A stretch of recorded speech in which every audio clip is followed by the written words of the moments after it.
Then there's the Knicks, man. I mean, where they go ahead with Anthony Davis, rumored to be out there, right?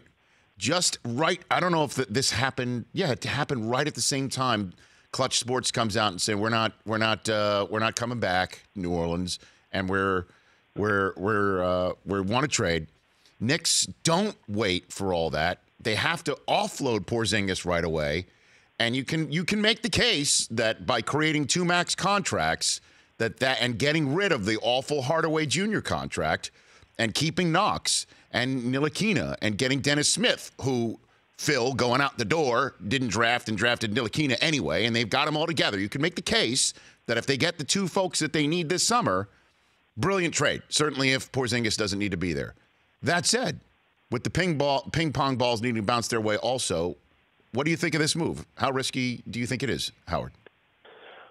Well, what I wrote last week, Rich, was that this was either a phenomenal gamble, which if it pays off, yes, I mean, it could pay off to an incredible degree.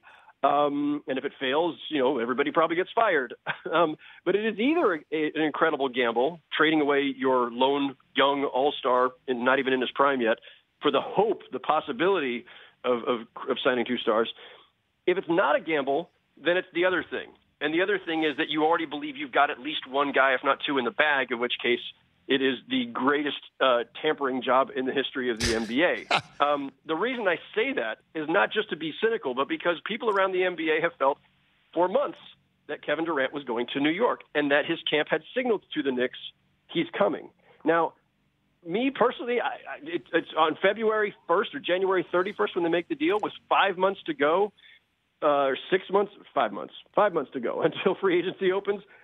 That's still a big risk. Even if somebody has told you, hey, he's coming, a lot can change in 5 months. And we've seen that happen before in the NBA. Things change quickly.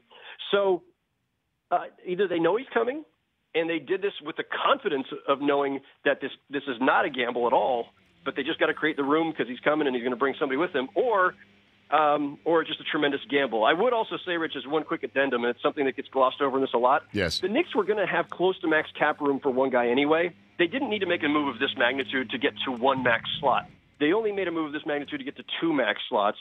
And, look, it cost them their franchise star. The Rich Eisen Show, weekdays at noon Eastern on Audience.